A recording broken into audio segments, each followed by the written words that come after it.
देखिए बिहार में अब आईएएस और आईपीएस जो है वो जो है राजनीतिक पार्टियां बनाना शुरू कर दिए हैं और अपनी राजनीतिक जो महत्वाकांक्षा है वो उनकी जो निकल कर सामने आ रही हैं।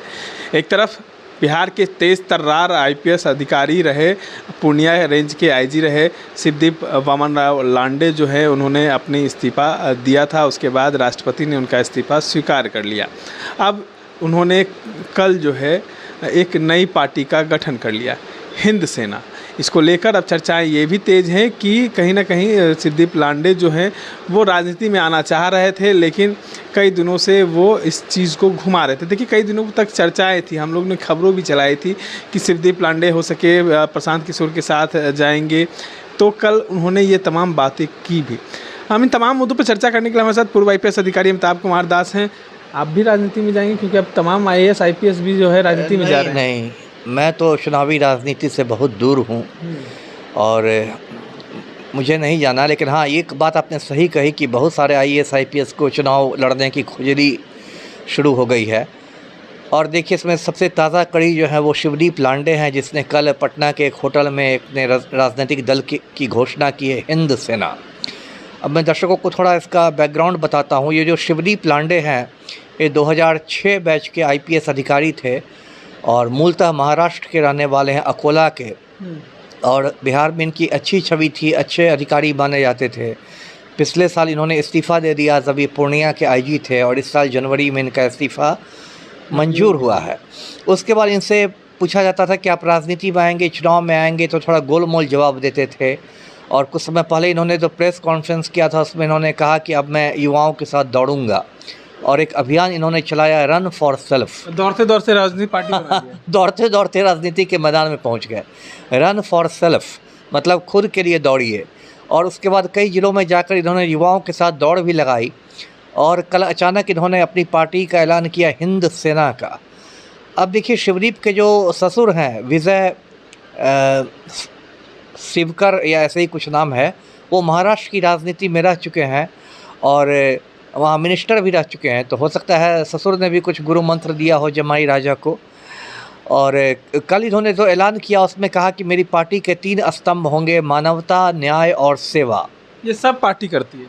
हाँ, अब ये कोई पार्टी थोड़े कहे कि मेरा स्तंभ भ्रष्टाचार होगा, ऐसे तो खुल के कोई नहीं बोलेगी। इतनी अभी पारदर्शिता तो नहीं आई है राजनीति में। और इन्होंने कहा कि बिहार विधानसभा की सभी 243 सीटों पर हम उम्मीदवार खड़ा करेंगे वगैरह वगैरह। अब देखिए जो भी शिवदीप ने कहा, मुझे इससे थोड़ी निराशा हुई है। मुझे लगता है कि शिवदीप मतलब आईपीएस रहते हुए, नौकरी में रहते हुए ज़्यादा जनता की सेवा कर सकते थे। बिहार जैसे राज्य में जहाँ इतनी भ्रष्ट है पुलिस और आम आदमी, शरीफ आदमी थाना जाने से डरता है, और पुलिसिंग को में सुधार ला सकते थे। हाँ, ला सकते थे छोटे स्तर पर ही। अब रातों रात तो कुछ नहीं सुधरेगा, लेकिन वो कुछ आम आदमी को कुछ पुलिस के ज़रिए राहत दिलवा सकते थे। मान लीजिए वो आईजी कहीं के रहते तो उस अपने क्षेत्र में ही वो थानों में कुछ सुधार ला सकते थे। लेकिन उन्होंने जो छोड़ दिया और अचानक राजनीति में आ गए, तो मुझे ये बहुत सही फैसला नहीं लग रहा है। और देखिए इतना राजनीति देखिए इतना आसान भी करना नहीं है।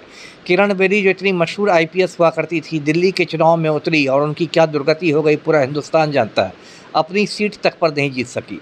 तो ठीक है, नौकरी में हो सकता है आपने कुछ तीर मार लिए हो, लेकिन ज़रूरी नहीं कि राजनीति में भी आप सफल हो रहे हैं। राजनीति बिल्कुल एक अलग खेल है। एक और आईएएस अधिकारी थे, उन्होंने भी उसी होटल में बैठ के एक नई पार्टी का गठन किया। कुछ दिनों पहले नीतीश कुमार की पार्टी में वो रहे थे। आरसीपी, हाँ, आरसीपी से, हाँ, वो 84 बैच के आईएएस थे और बहुत दिनों तक पलटू राम के साथ रहे। केंद्र में मतलब स्टील मिनिस्टर भी रहे, इस्पात मंत्री भी रहे। एक समय जदयू में नंबर 2 की उनकी हैसियत थी। फिर नीतीश से उनका खटपट हो गई तो वो अलग गए। अब उनकी पार्टी बनी आशा, मतलब आप सबकी आवाज़। लेकिन वो भी हाशिए पर ही है। मुझे नहीं लग रहा उनकी तूती की आवाज़ बन के रह गई है आप सबकी आवाज़।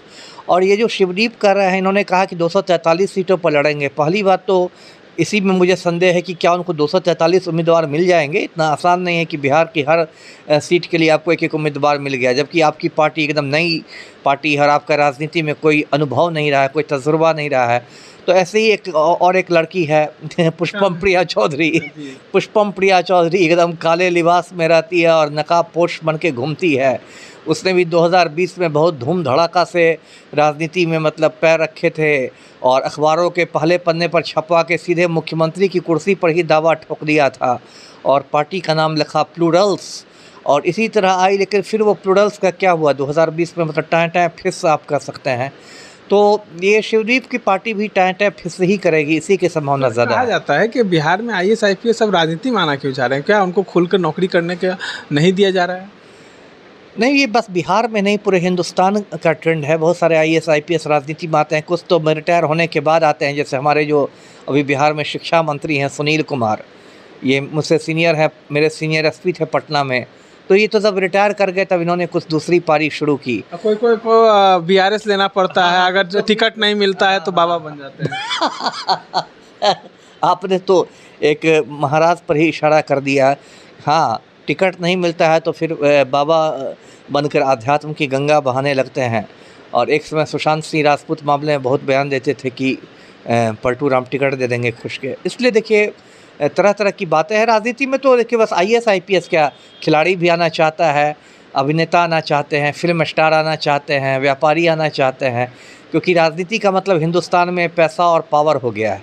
भले ऊपर से हर कोई कहता है कि राजनीति में मैं आता हूँ सेवा करने, लेकिन राजनीति का मतलब हो गया है एक आम नेता के लिए पैसा और पावर, तो उसकी चाह ही लोगों को राजनीति में खींचती है। जी चलिए, तमाम बातों को आप सुन रहे थे। अब देखना ये होगा कि 2025 में शिवदीप लांडे की पार्टी हिंद सेना क्या कमाल करती है। 243 सीटों पर चुनाव तो जरूर लड़ने के लिए बात जो है वो उन्होंने की है, लेकिन अब कितना कमाल होगा, बिहार में कितना बदलाव होगा, ये तमाम चीज़ें हम लोग देखेंगे। इस तरह तमाम अपडेट्स के लिए बने रहें इनसाइडर लाइव के साथ।